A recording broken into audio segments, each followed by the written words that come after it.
my culminating friends.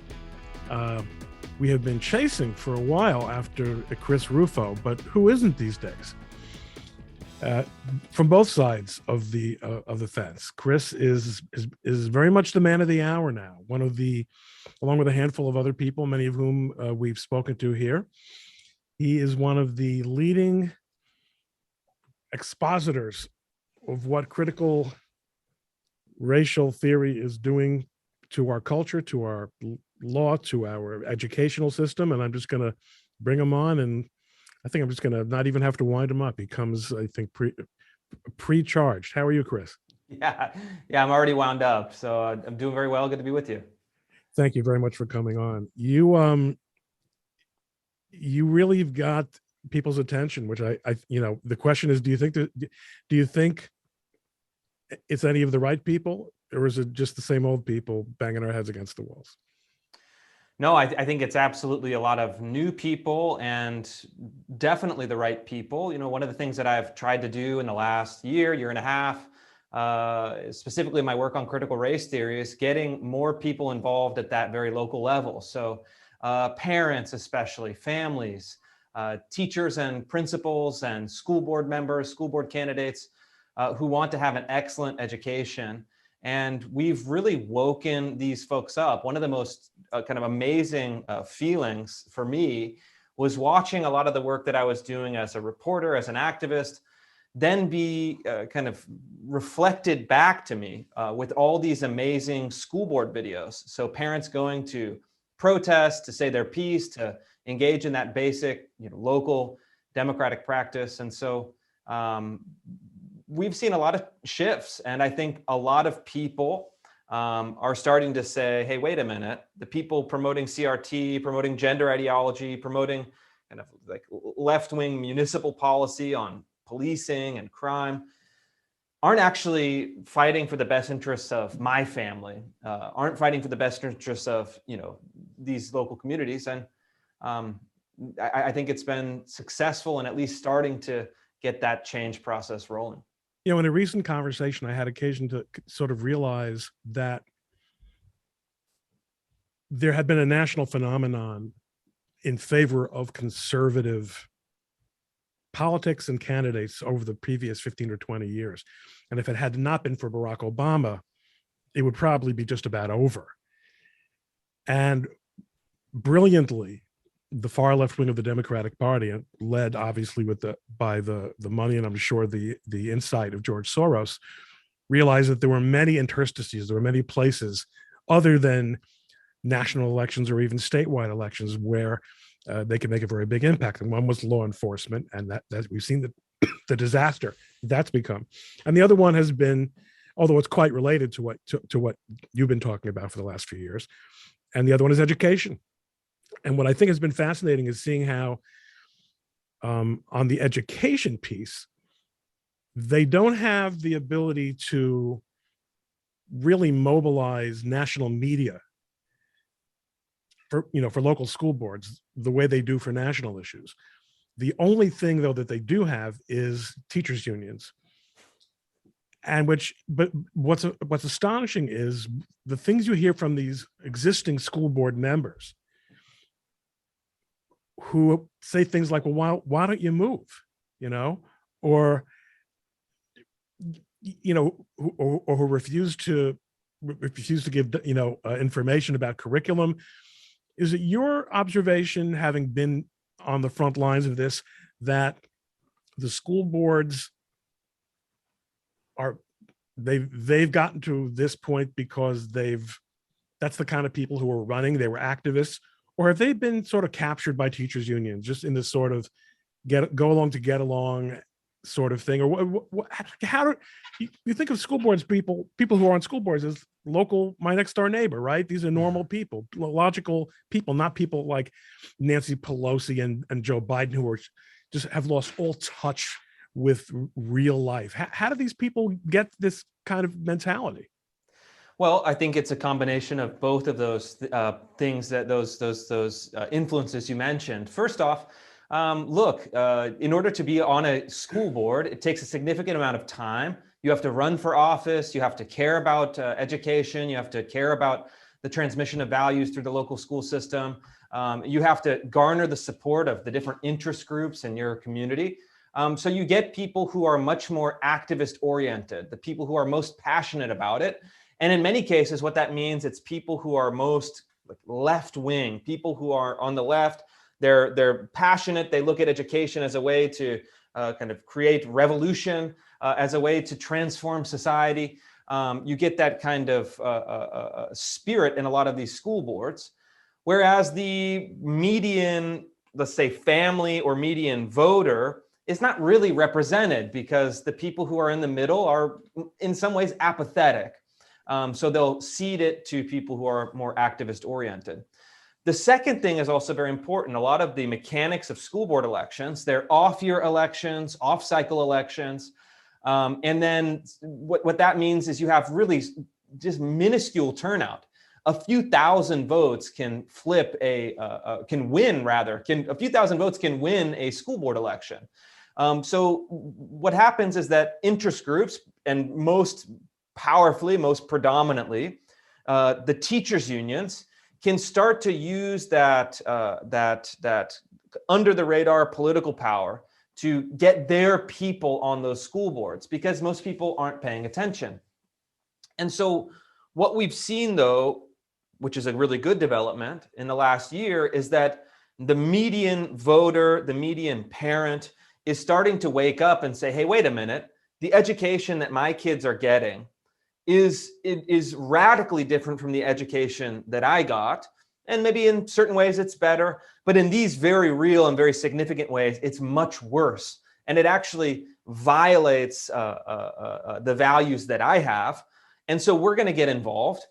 And then you have conservative candidates, conservative political candidates, essentially. These are political elected positions, who are saying, okay, we've focused on state legislatures, we've focused on Congress, we've focused on national politics, and we've kind of left this position unguarded. It's time for us to get involved. And so you see, for example, a colleague of mine, Ryan Jerdusky, running a PAC, the 1776 Project PAC, that is taking anti-CRT school board candidates, getting them equipped, supporting them with resources and materials, and in some cases, financial support. And they're just bowling over all of these school board elections. They're winning by resounding margins. And so you're starting to see a big pushback to say, hey, wait a minute, we don't want left-wing activists running the school board. We don't want teachers union cronies that feel entitled to these positions running the school boards. And what you're getting, I think, for the first time in a generation, perhaps, is the return of true local governance, the return of not special interests, not kind of extreme activists who have hijacked the system and used the apathy and the off-cycle electoral power, but actually saying, let's restore governance that goes towards the broad majority of the constituents.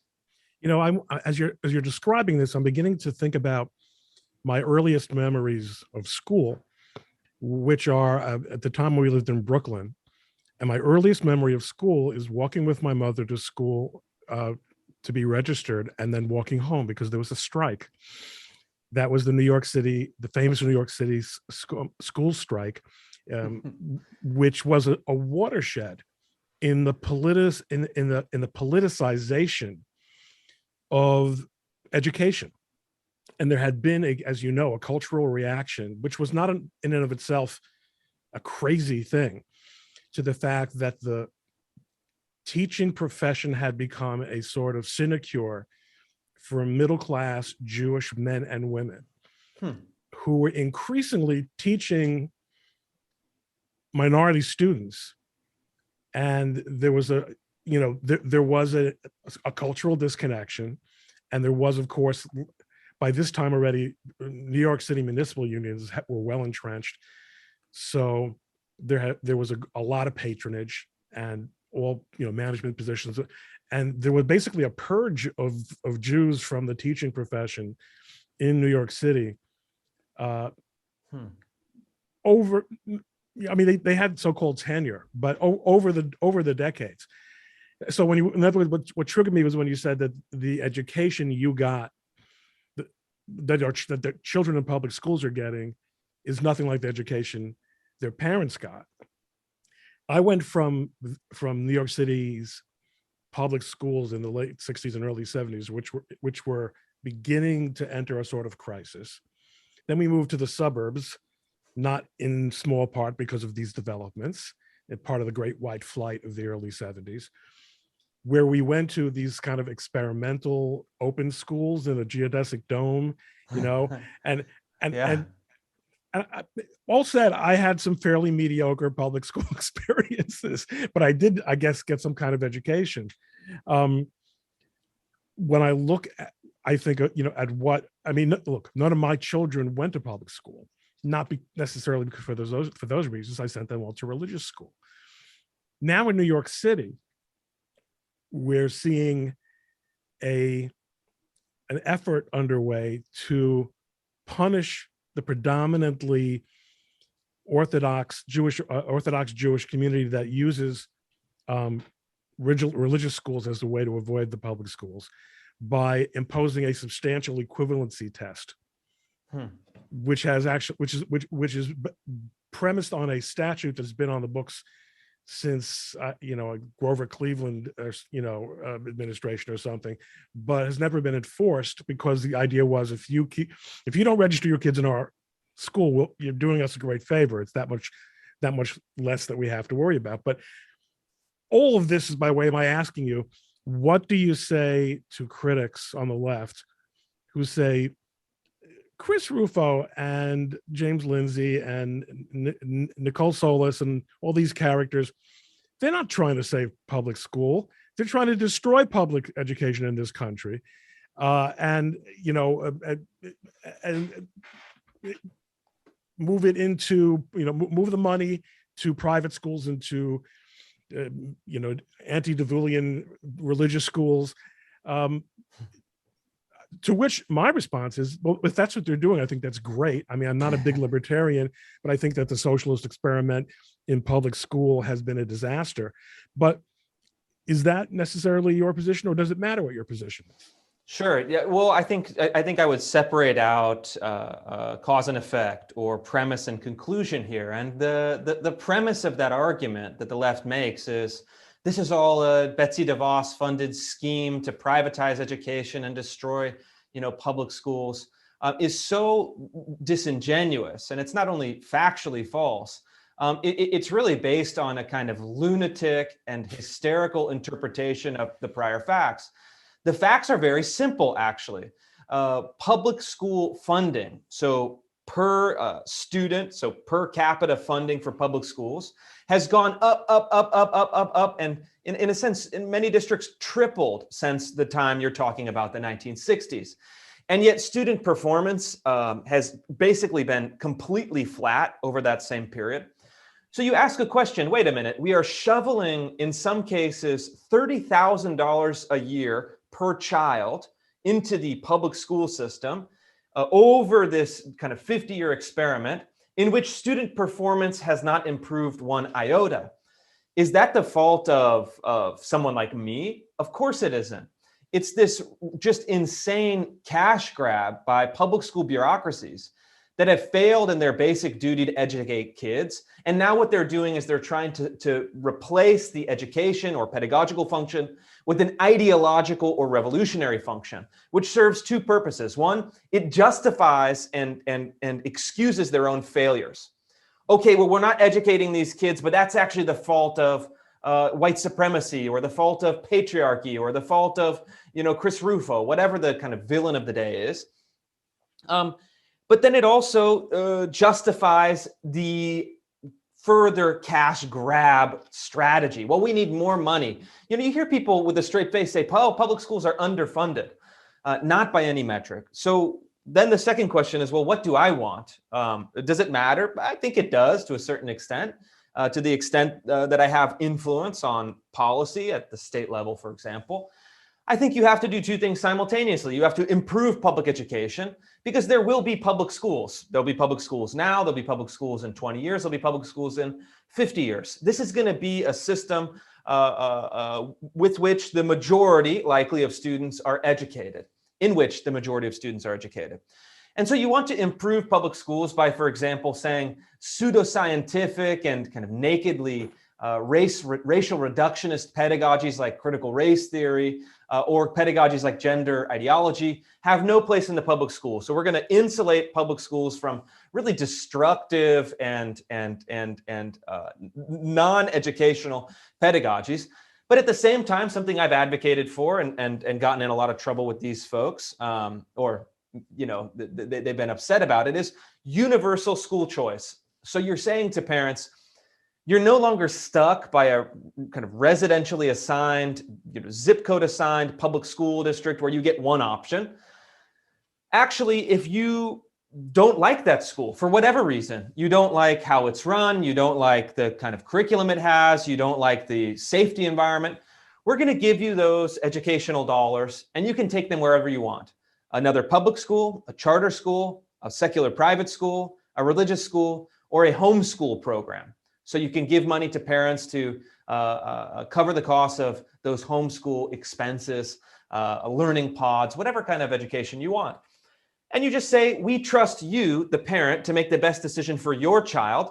And if the public school isn't meeting your satisfaction or your standard, just like a grocery store or a restaurant or any other thing, any other kind of business or institution you interact with, you can take your money elsewhere. And this will do two things. It will directly, in a first order way, satisfy parents, but in a secondary or second order effect is actually it improves public schools as well, because it creates competition. And so you have public schools and then a whole range of other kind of schooling institutions competing for parents, competing for dollars. And I think you create a bit more of a competitive marketplace that improves student outcomes for parents who opt out of the public schools, but also for parents who opt in. There's another fault line running along this debate, which is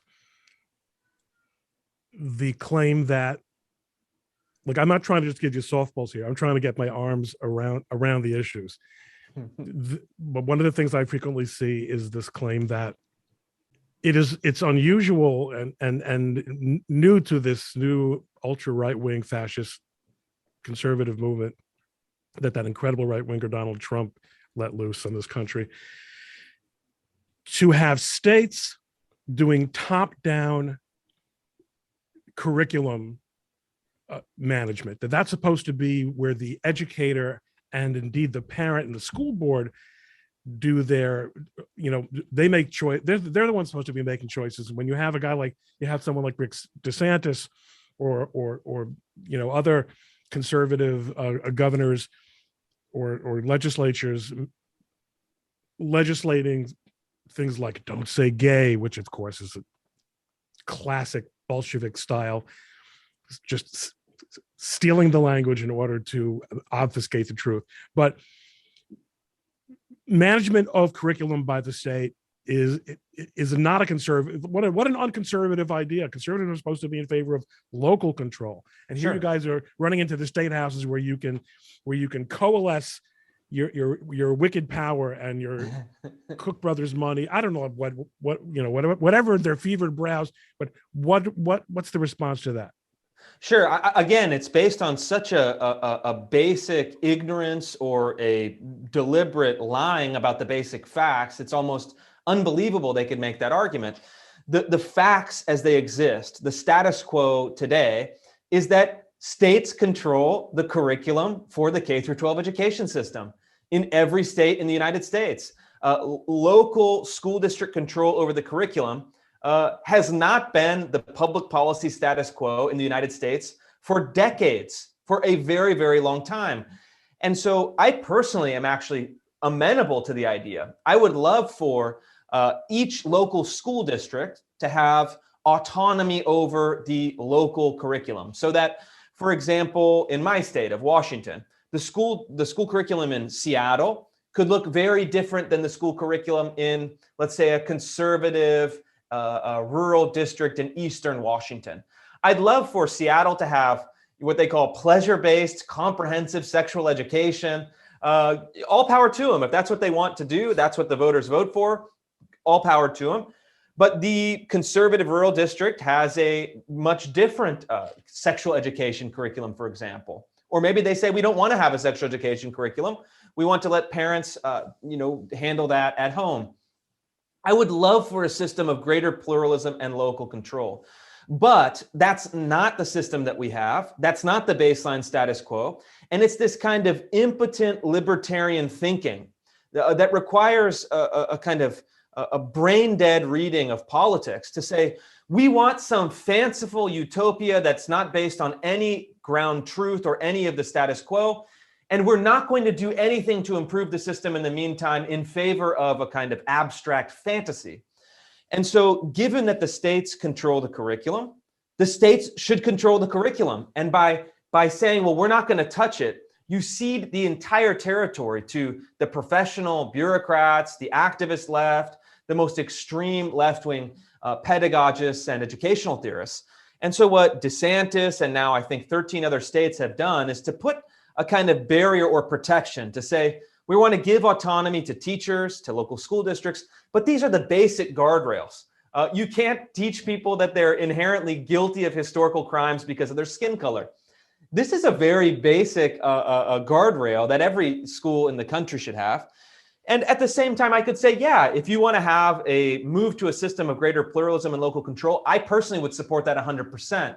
But in the meantime, you have to actually deal with the system as it exists today. And I think it's really an abdication of responsibility not to do so.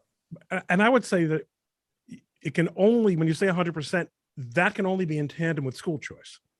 That's right. So that even if you are unfortunate enough to live in Seattle and you can't get out, you should be able to take your money, not their money, your money. Yeah. And send your kid to a so that the majority of the public school, if that's what those who are interested in public schooling want, that's what they can do for the public schools. But your child doesn't have to experience it.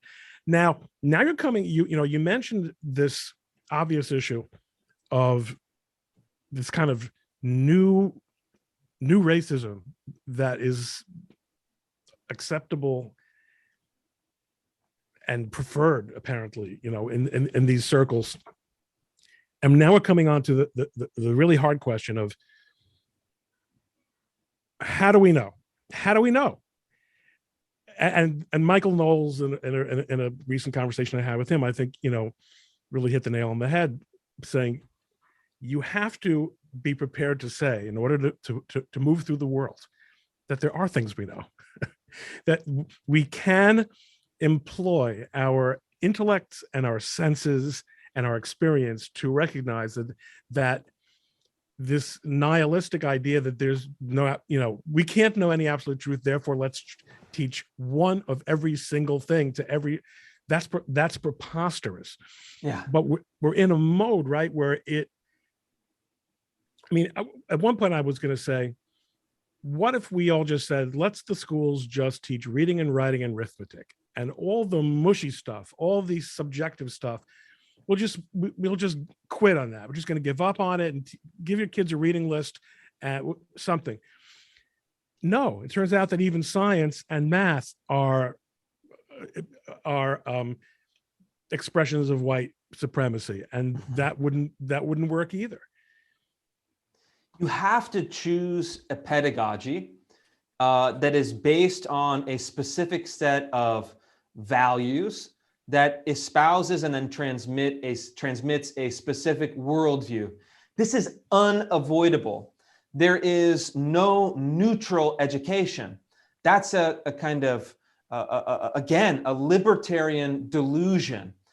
There is no neutral education. We've known this since the ancient Greeks. This is not a new question. And what we have is a kind of sophistry on behalf of the political left that is trying to seed doubt into those basic certainties and those basic truths that most people and most parents recognize. And it's gone so deep. Do you believe they still do, by the way? Do you believe that the majority of people in the United States, which is such a broad generalization that it might not be useful anymore, but would you say that most Americans still hold those truths to be self-evident, that all men are created equal and that you're not guilty of oppression by virtue of being pallid, pallor, of complexion? I absolutely do. I know with just a kind of this resounding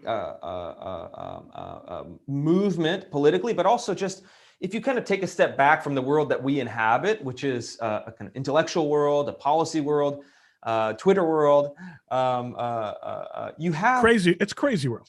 It's crazy world, and I enjoy it. I enjoy living in crazy world. It's quite fun. It's very interesting. It's always a good time.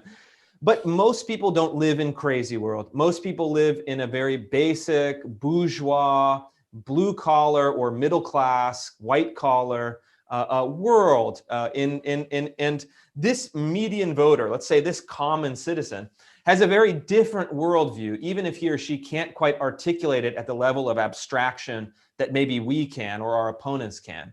But I mean, look, one of the things that I think is still absolutely true is that the left has succeeded through a campaign of hijacking institutions and then using cultural, social, and political power to bully people into submission. And the question, this, in a way, kind of stupid question, what is a woman, that has been circulating, and Matt Walsh has kind of raised it quite brilliantly. I mean, it is a sign of the times. I mean, we all know what this is. Almost everyone knows what a woman is. It's self-evident. They have a mother, they have a sister. It's quite clear in 99.99% of cases. And yet we're at a point where we have gone from, actually some of the first people to ask this question were the queer theorists of the 1980s and 1990s, literally saying, what is a woman? We don't know, because a woman could be actually a man, and you could have a kind of gender expression as a postmodern plastic plaything.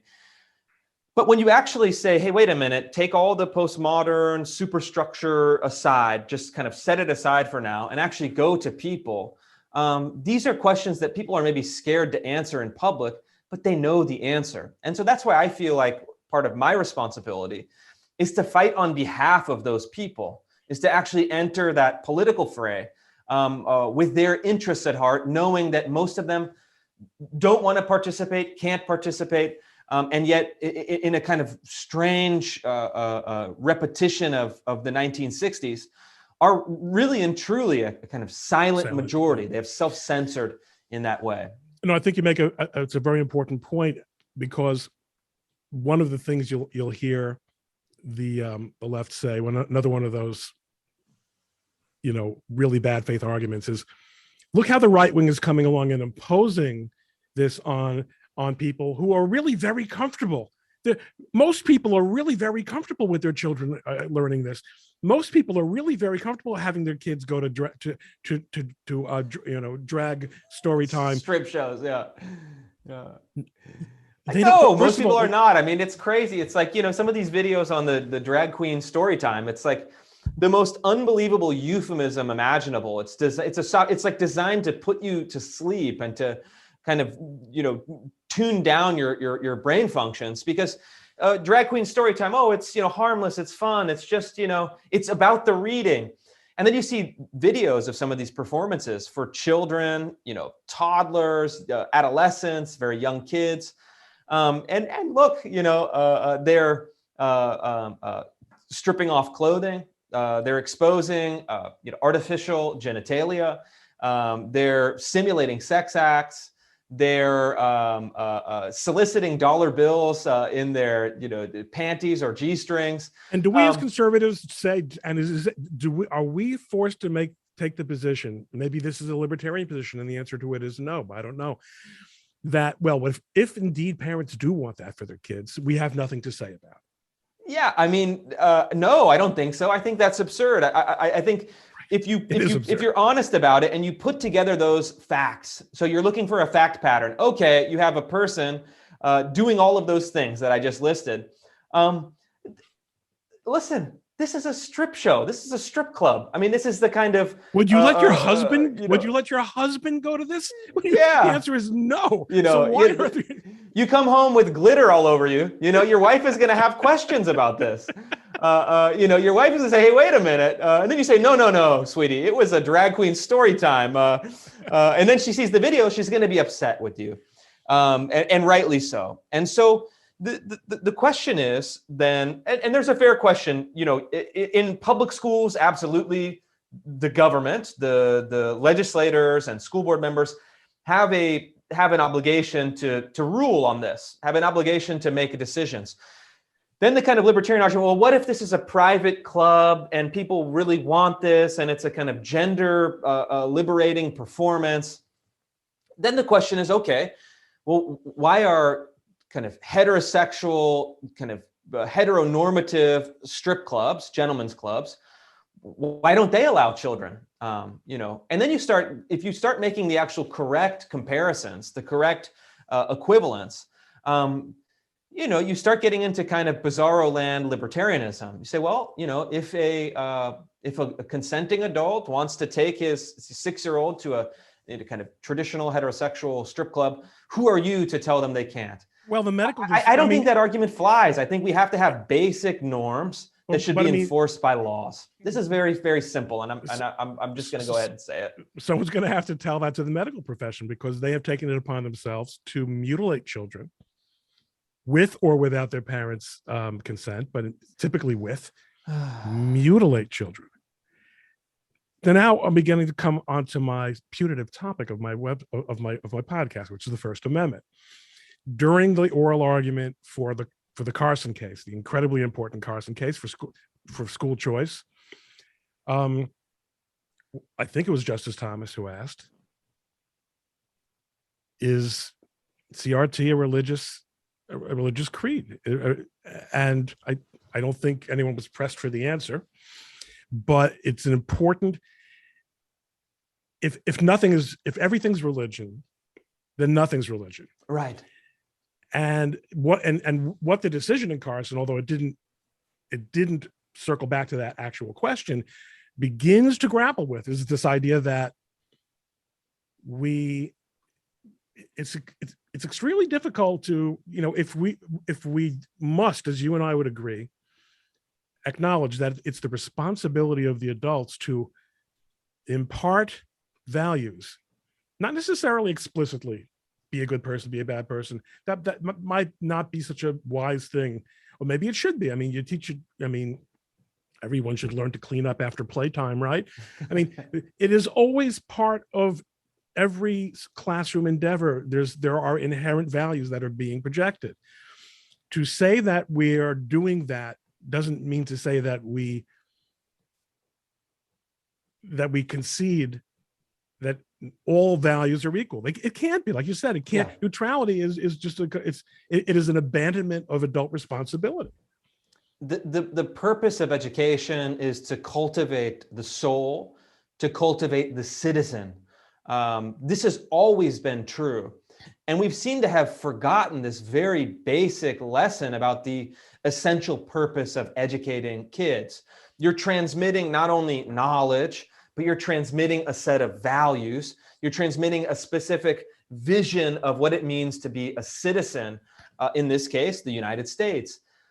And there's this bizarre idea, and I appreciate your perspective as an actual First Amendment lawyer, rather than my kind of semi-legally educated ideas. But there's this idea that has been bumbling around, and I've heard people even at some of the law schools are trying to get this going, is, well, teaching critical race theory is teaching a religious tenet. This is the kind of foundation of John McWhorter's book, Woke Racism, to say, well, wokeness is actually a religion. And then therefore, could it be that it is a, First Amendment violation to be promoting it in schools? I mean, that strikes me as just such a poor argument on the merits, because it suggests that we can assume that wokeness is negative because it is a religion, because all religions are somehow negative. It assumes that religion is a bad thing. Which I don't agree with. But B, it's like, wokeness is not a religion. I'm sorry, critical race theory is not a religious expression. It is a deeply secular worldview. It is a kind of anti-metaphysical worldview.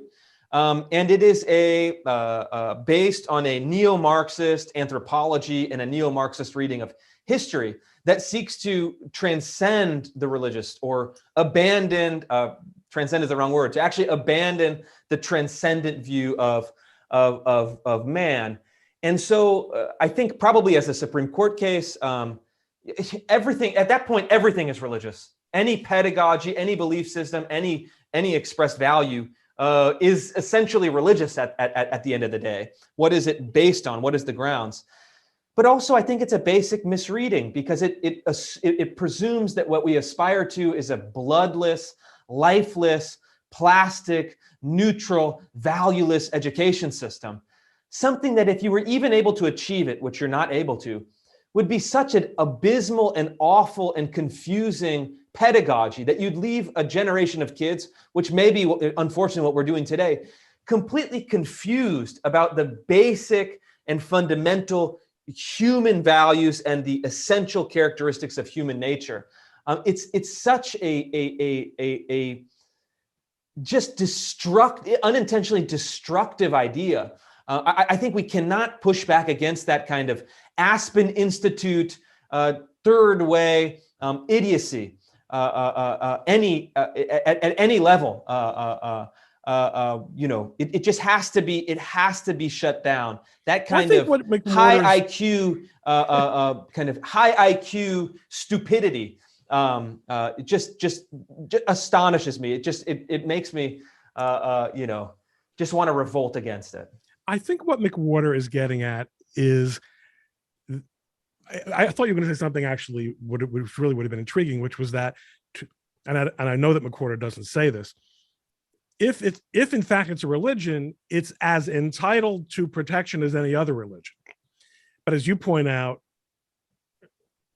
until Carson, we had been laboring under this misapprehension that anything that imparts a religious point of view, not a theological point of view, but something consistent with the values of a religion, is verboten in the public schools, which is impossible. Every person is a package of values in action. Yeah. But the interesting, entirely sophomore bull session question of is CRT a religion? I mean, No. Your points are well taken, and if you're right, it helps a lot. It makes things a lot easier because we can just say that's not a religious view at all. It's just not. Right. It's just nonsense. I mean, I think what McWhorter does say is, well, it is unfalsifiable. It's premised on a Marxism which itself believes in and takes for granted the idea that there are forces of history that are impossible to deny. That in other words, that there's a progress in history toward an ultimate paradise for all men. And there's a category of evildoers, which can either be capital or in modern terms, it can be white people. And they have to be extirpated so that our better angels can be freed, to produce this heaven on earth. So I think, as you say, McWhorter is a very, very, very smart guy, as you would agree. I agree. It is a very good paradigm for examining what's going on here, which is because what he's really saying is these people aren't rational. They're not rational. But who cares? I think that's such a poor and weak basis of the argument against wokeness or critical race theory. But what for example, I had Eric Smith a few weeks ago. I love Eric. He's fantastic. And he said, you can't really argue with the people who are taking these positions because they're not. I can argue with people who haven't been convinced yet. And I can demonstrate to them that they're dealing with people who use vocabulary and framing and, essentially unfalsifiable hypotheses to stake out a claim which cannot, by virtue of not being able to be disproved, must be accepted on the basis of faith. What's your response to that? Ultimately, though, it's the kind of analytical or epistemological question here in this idea. Let's say wokeness as a religion. We'll take it as the case. Well, it's unfalsifiable. So you're saying it can't be submitted to the scientific method and either verified or falsified, and therefore it's a religion which is based on faith. But I mean, you can't. You can't submit a system of values to a scientific method. It just, that's not how it works. At the end of the day, you look at someone like Kierkegaard. He wrote the book Either Or. You have to take the jump in order to have any kind of belief system about man. There is this kind of chasm where rationality ceases, and you have to jump over this chasm of the irrational in order to get to a firm ground where then rationality makes sense. So underneath it, it's this commitment. There is a commitment, and in the past, it's, say, mythical or religious or theological or metaphysical. Or in Marx's case, it's kind of an anthropological commitment to transcend those old categories. But whatever system you have, if you have religious education, classical education, woke education, there is and will always be this jump, this leap. You cannot evaluate these things according to modern technical science. That's not how values work. You can test, let's say, a physical property. You can say, well, how does gravity work? How does this microphone work? How does an airplane fly? But you can't answer, what is the good? How should we form the soul? What is the essence of being human? You can't, put that into a laboratory. You can't look at it under a microscope. And therefore, you're going to have to address those questions. You cannot evade those questions. And so I think in a way you're making this kind of wokeness as religion is actually a Marxist error. It's a Marxist critique. It's the other side of the coin.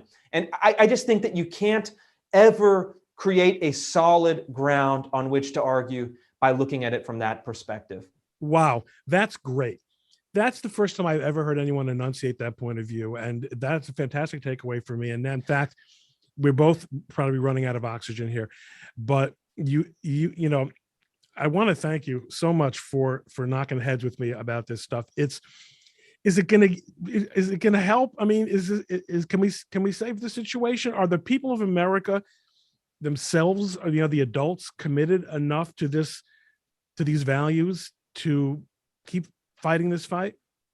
I think that they are. And I like to, this anecdote or this image has really stuck in my mind. I've been thinking about it a lot lately. In 2020, on July 4th, at the height of the pandemic lockdowns, at the kind of height of the George Floyd riots that had been kind of roiling American cities, the city of Los Angeles said no fireworks, no 4th of July celebrations, everyone stay home. LA is, famously multiracial. LA is famously, very liberal in its voting patterns. And the, lockdown orders were famously very strict. And yet there's this amazing drone footage that they were showing on local media, and then I think social media, of these kind of drone high in the sky showing this immense panorama of Los Angeles.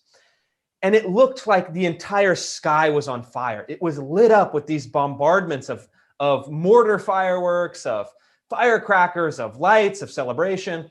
And it struck me as this perfect metaphor that there is something of this American spirit that survives, even in those deepest kind of blue quarters of our country. People love this country. People believe in this country. People believe in the basic truths, the basic conception of the good, the basic conception of what we should be as citizens.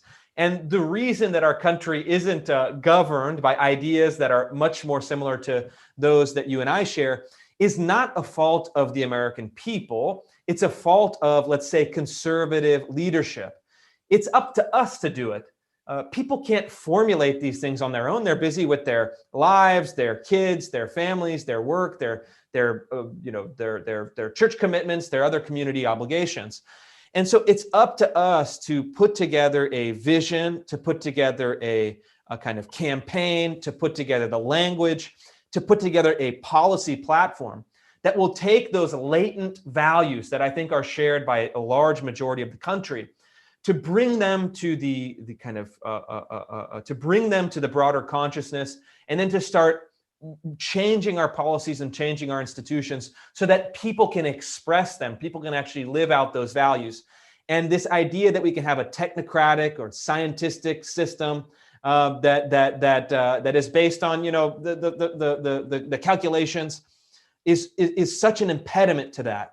We actually have to bring up people's values, bring up people's a kind of deepest intuitive and emotional commitments, and start there as the basis for better policies. Chris, fantastic. Thank you so much. I'm so glad we had a chance to speak face to face, and hopefully we'll run into each other in person one of these days at one of these things. Likewise. All right. Thanks Good to so talk much. to you. Catch you later. Bye-bye.